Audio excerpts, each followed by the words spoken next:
Hello everybody, Miss Davis here again.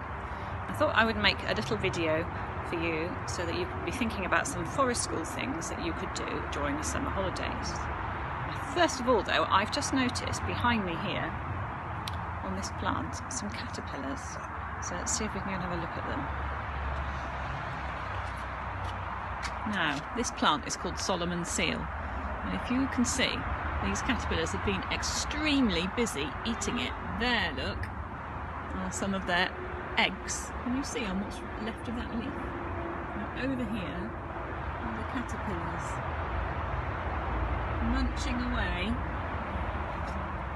on my plants. Let's see if we can see. I'll see if I can point one out for you. Here. Where are you, Mr. Caterpillar? Just there. Get the camera at the right angle. There he is, can you see? That black bit.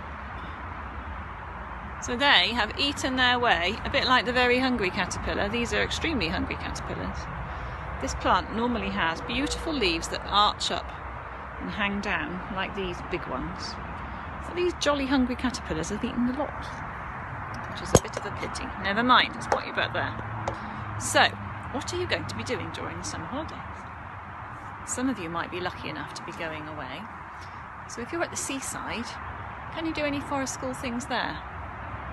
You might see insects, especially on the beach. You might see little piles of earth where worms have been. If you dug down, you might find the worm, although you'll probably be hiding. And nearby the beach is often a sand dunes where there's grass growing up at the back, and you might see butterflies up there. If you're going away to somewhere where there isn't a beach, I'm sure you'll be able to see butterflies too, because at this time of the year, buddleia trees are starting to show their beautiful purple flowers. Let's see if we can see any butterflies on my buddleia. Let's just go for a little walk over here. I don't think there's any butterflies on it at the moment. If I turn the camera around, you can see this is a buddleia. A buddleia bush is often called a butterfly bush. And these bits are called bracts. They've got little flowers on, but they're grouped, as you can see. And butterflies really, really love buddleias. I think because it's a little bit damp today, the butterflies aren't out yet. We've also got some other flowers that butterflies really like down here. Can you see? Gigantic daisies. Now, I planted these last year. Oops, can you see them? Yes, you can. Let's see if I can show you these big daisy heads. There they are. They're the same sort of daisies that grow in our lawns, just a bit bigger. I had a packet of wildflower seed and I planted it, and those are the only ones that have come back this year. So you can be looking out for butterflies and caterpillars. Still lots of birds flying around, lots of pigeons. If you're anywhere where there's a stick, you might like to have a think about what you could do with it. Now, when we come back to school in September, I'm going to be using this book, which I've shown some of you that I've spoken to on my Zoom calls. This is called the Stick Book. Loads of things that you can make and do with a stick. Now, I never dreamed that there were so many things you could do with a stick. So, you can make a nest. It could be a tiny nest for a bird, or a huge, ginormous nest for a dinosaur egg.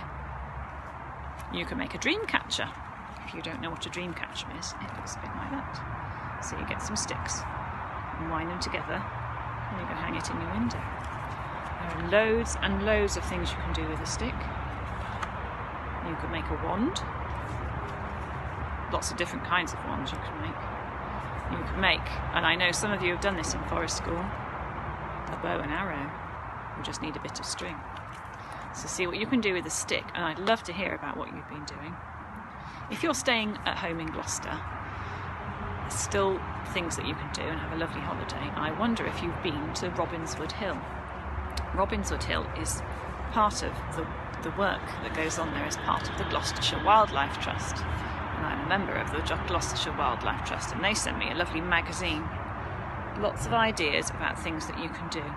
Insects that you can look for, because lots of insects are endangered, which means there aren't enough of them around. So if you go up to Robbinswood Hill, you might be able to do pond dipping.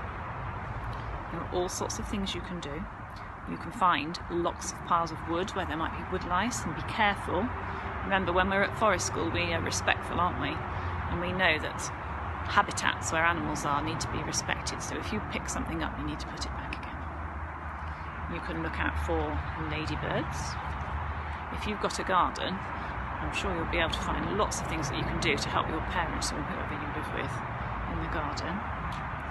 You might, even if you're very lucky at night time, see hedgehogs in your garden.